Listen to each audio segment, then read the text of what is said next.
नमस्कार विद्यार्थी मित्रांनो, माझं नाव प्रशांत सोनुने आणि स्वागत आहे तुमचं माझं युट्यूब चॅनल ITI इन्स्ट्रक्टर प्रशांतवरती. मित्रांनो, आता काही दिवसामध्ये प्रॅक्टिकल एक्झाम होणार आहे आणि त्याआधी डिजिटीने एक ऑफिशियल नोटिफिकेशन जारी केलेलं आहे. त्याच्यामध्ये प्रॅक्टिकल एक्झाममध्ये असो किंवा जे स्पेसिफिक काही ट्रेड आहेत, 7-8 ट्रेड असतील, त्या ट्रेडच्या प्रॅक्टिकल एक्झाम रिलेटेड आणि सोबत जनरलाइज काही ना काही त्यांनी काय केलं, एक नोटिफिकेशन केलं आणि त्यामुळे काही जनरल सूचना त्यांनी दिलेल्या आहेत. आजच्या व्हिडिओमध्ये आपण त्याच सूचनाबद्दल काय करणार डिस्कस करणार आहे. नेमकं डिजिटीने काय नवीन नियम लावलेले आहेत का, नेमकं काय नवीन सूचना काय दिल्या, एक्झाम तुम्ही प्रॅक्टिकल एक्झामसाठी महत्त्वाच्या इम्पॉर्टंट नोटिफिकेशन काय दिलेलं आहे, या सर्वबद्दल आजच्या व्हिडिओमध्ये आपण डिस्कस करणार आहोत. चला तर आजच्या व्हिडिओला सुरू करूया.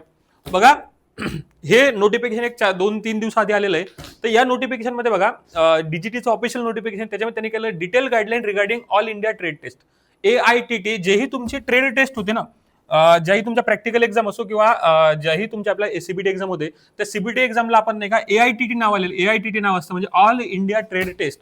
ही कधी होणार आहे? जुलै 2026 ला होणार आहे. त्याच्या रिगार्डिंग काय केलेलं त्यांनी नोटिफिकेशन मध्ये काय केलेलं आहे, भरपूर पॉईंट दिलेले, जवळपास 3-4 पेजेसची नोटिफिकेशन आहे. ही जर नोटिफिकेशन ऑफिशियल नोटिफिकेशन तुम्हाला पाहिजे असेल तर मी ऑलरेडी माझ्या Telegram channel ITI instructor Prashant या टेलिग्राम चॅनलवरती काय केलं, ऑलरेडी अपडेट केलेली आहे आणि अशाच ITI रिलेटेड अपडेट सुद्धा मी या चॅनलवरती शेअर करत असतो. त्यामुळे ज्यांना ही ऑफिशियल पीडीएफ वाचायची आहे, तसंच अपडेटेड राहायचं आहे, त्यांनी या चॅनलला काय करून घ्या, जॉईन करून घ्या.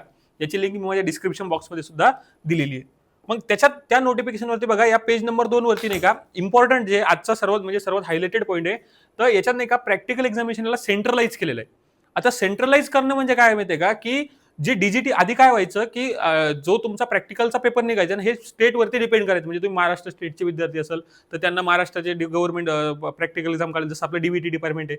जर तुम्ही छत्तीसगडचे विद्यार्थी असाल, छत्तीसगड गव्हर्नमेंट तुमचा प्रॅक्टिकल एक्झाम सेट करेल, पेपर सेट करेल. CBT एक्झाम डिजिटी घेत होतं, पण जे प्रॅक्टिकल एक्झाम होती ना, ही त्या स्टेटवरती डिपेंड करत होतं. मग याच्याच रिलेटेड त्यांनी काहीतरी अपडेट दिले, जवळ 7 ट्रेड आहेत, मी पुढे डिस्कस करून सांगतो तुम्हाला.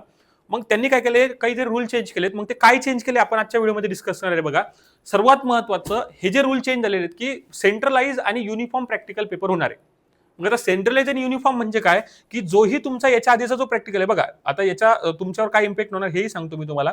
आधी काय व्हायचं माहितीये का, आपलं महाराष्ट्र स्टेट DVT डिपार्टमेंट आहे, हे DVT काय करायचं, जोही तुमचा प्रॅक्टिकल एक्झामिनेशन पेपर असेल, प्रॅक्टिकल एक्झामच्या दिवशी हा पेपर काय करायचं, पब्लिश करायचा, ITI ला येऊन जायचा आणि ITI वाले तुम्हाला प्रॅक्टिकल पेपर द्यायचे. म्हणजे जो पेपर सेट व्हायचा ना, हे DVT सेट करायचं. प्रॅक्टिकल पेपर कोण सेट करायचं, प्रॅक्टिकल पेपर कोण सेट करायचं, याच्या आधी DVT डिपार्टमेंट सेट करायचं. म्हणजेच त्या महाराष्ट्र असेल तर महाराष्ट्र स्टेटचं डिपार्टमेंट असेल, छत्तीसगड असेल तर छत्तीसगडवाले करतील, राजस्थानचे असेल तर राजस्थानवाले करतील. म्हणजे प्रॅक्टिकल पेपर जो सेट व्हायचा ना, तो तुमच्या स्टेटकडून सेट व्हायचा. आता बाकी ट्रेड जे हे 7 ट्रेड सोडून जे बाकी ट्रेड आहे त्यांचा तर स्टेटच सिलेक्ट करेल, पण जसं इलेक्ट्रिशियन ट्रेड झाला, नंतर फिटर ट्रेड आहे, इलेक्ट्रॉनिक मेकॅनिक ट्रेड आहे आणि MMV ट्रेड आहे. त्यानंतर कोणता झाला, कोपा ट्रेड म्हणजे कम्प्युटर ऑपरेटर प्रोग्रामिंग वाला, वेल्डर वाला ट्रेड झाला आणि मेकॅनिकल डिझेल वाला ट्रेड झाला. म्हणजे जर का हे 7 ट्रेड तुमचे असतील तर या 7 ट्रेडचा आता जो प्रॅक्टिकल पेपर होणार हे DGT कडून येणार आहे. मग DGT कडून प्रॅक्टिकल पेपर येणार आणि DGT गाईड म्हणजे DGTचे क्वेश्चन राहणार, DGT प्रॅक्टिकल पेपर सेट करणार फक्त आणि फक्त या 7 ट्रेडसाठी. जर या व्यतिरिक्त तुमचा कोणताही ट्रेड असेल तर त्या ट्रेडचा पेपर हा जे समिती आपलं महाराष्ट्र शासन किंवा DVT डिपार्टमेंट हेच सेट करणार आहे. पण या 7 ट्रेडचा पेपर सेट कोण करणार, आता DGT सेट करणार. म्हणजे या 7 ट्रेडचा पेपर तुम्ही ऑल इंडिया कुठेही जा, प्रॅक्टिकल जसं CBT एक्झाम सेम राहते तसंच आता या 7 ट्रेडच्या पेपरसाठी ऑल इंडिया लेवलला सर्वच्या सर्व प्रॅक्टिकल एक्झाम हे DGT कंडक्ट करणार आहे. म्हणून या ऑल इंडिया लेवल म्हणजे पूर्ण भारतामध्ये म्हणता येईल, की पूर्ण भारतामध्ये या 7 ट्रेडचा प्रॅक्टिकल पेपर काय राहणार, सेम राहणार. पहिले फक्त महाराष्ट्रात राहत होतं, वेगवेगळ्या राज्यात वेगवेगळा प्रॅक्टिकल पेपर राहायचा, आता काय ऑल भारतात राहणार. म्हणजे DGT कडून या 7 ट्रेडसाठी संपूर्ण भारतात एकसारखे प्रॅक्टिकल क्वेश्चन पेपर दिले जाणार आहे. मी आता सांगितलं तुम्हाला, की DGTने तेच सांगितलं, की हे जर 7 ट्रेड पैकी तुमचे असेल तर या 7 ट्रेडला सेंट्रल जे तुमचं महाराष्ट्र शासन असेल किंवा जे तुमचं डिपार्टमेंट असेल त्यांनी पेपर सेट करायचा नाही, ते DGT वाले पेपर प्रोव्हाइड करणार. म्हणजे सर्व ITI मध्ये एकसारखा प्रॅक्टिकल एक्झाम पॅटर्न लागू होईल. या 7 ट्रेडसाठीच बोलणं चालू आहे. प्रत्येक ITI हे सेल्फ सेंटर असेल किंवा SSDC स्टेट डायरेक्टर आवश्यकतेनुसार इतर केंद्र निश्चित करू शकतात. म्हणजे प्रॅक्टिकल एक्झामसाठी नाही का सेंटर मॅपिंग असते, तर ही सेंटर मॅपिंग करताना हे जे ना हे तुमच्या ITI रिलेटेड ITIचा कन्सर्न आहे, तुम्हाला याच्याशी काही घेणं नाही, की जोही तुमचं सेंटर वगैरे येते, तर तुमचं कधी तुमचं ITI प्रॅक्टिकलसाठी तर मॅक्झिमम ITIच राहतं, CBT एक्झामसाठी थोडे बदलतात तुमचे सेंटर. नंतर साईडला प्रॅक्टिकल एक्झाम नंतर 48 तासाच्या एक्झामिनने मार्क्स अपलोड करणे बंधनकारक आहे. म्हणजे हे मी तुम्हाला सांगितलं. आता फक्त तुमच्यासाठी इम्पॉर्टंट काय, की तुमच्यासाठी आजच्या व्हिडिओमध्ये एवढे इम्पॉर्टंट आहे, की हे जे 7 ट्रेड होते ना, या 60 ट्रेडचा पेपर आता डीजीटीच्या पॅटर्ननुसार येणार आहे. म्हणजे काय व्हायचं, आपण की गेसिंग करायचो की बाबा मागचे पेपर कोणते प्रॅक्टिकल येऊ शकतात. मग त्याच्यानुसार पण यावेळेस काय झालं, डीजीटी पहिल्यांदा काय करणार आहे, आता प्रॅक्टिकल एक्झाम कंडक्ट करणार आहे. त्याच्यामुळे त्यांचा पॅटर्न कदाचित बदलू शकतो.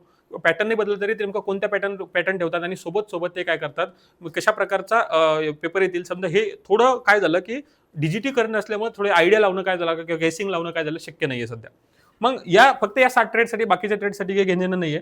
अजून त्या जे नोटिफिकेशन होते, नोटिफिकेशन का भरपूर त्यांनी काय सांगितलेले अजून अपडेट सांगितलं, जसं की प्रॅक्टिकल एक्झाम कशी होणार, तुमचं पेपर पॅटर्न काय राहणार. हे ऑलरेडी नाही का, हे मागच्या नोटिफिकेशन त्याच्यानुसारच हे सध्या चालू होतं. पण तुमच्यावरती डायरेक्ट इम्पॅक्ट होणारी गोष्ट एक तीच आहे. त्याचाही डायरेक्टली इम्पॅक्ट नाहीये तुमच्यावरती. बाकी नाही का, तुमची अटेंडन्स किती पाहिजे हे मी तुम्हाला आधी सांगितलं होतं. 80% अटेंडन्स पाहिजे, 60% फॉर्मेटिव्ह असेसमेंट मार्क पाहिजे.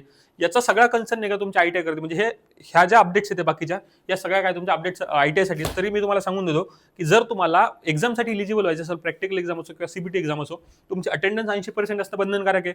सोबत जे फॉर्मेटिव्ह असेसमेंट, मी याच्या आधीच्या व्हिडिओमध्ये सांगितलं बघा, फॉर्मेटिव्ह असेसमेंटमध्ये 60% मार्क असणं तुम्हाला काय कंपल्सरी आहेत. आणि मग त्यांनी सांगितलं सीबीटी एक्झाम, प्रॅक्टिकल एक्झामची फी भरलेली पाहिजे.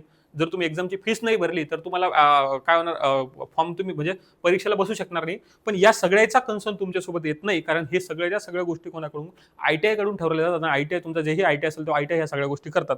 अजून नंतर त्यांनी ओजीटी प्रोजेक्ट वर्कचा 6 जुलै ते 3 ऑगस्ट पर्यंत वगैरे काय पाहिजे, मार्क फिल केलेले पाहिजे. नंतर हे इंजिनिअरिंग ट्रेडसाठी बघा, मी तुम्हाला याच्या आधीच्या लेक्चरमध्ये सांगितलं की तुम्हाला नेमकं पास होण्यासाठी किती मार्क्स लागतात. तर जर तुम्ही तोही व्हिडिओ बघितला, तो व्हिडिओ आधी बघून घ्या. त्याच्यामध्ये मी हे क्वेश्चन सांगितलं होतं की डीजीटीने तेच परत सांगितलं की बाबा एवढे नंबर ऑफ क्वेश्चन राहतील, एवढ्याची सीबीटी एक्झाम होईल, म्हणजे याच्यात ईएसचे 25 प्रश्न राहतील.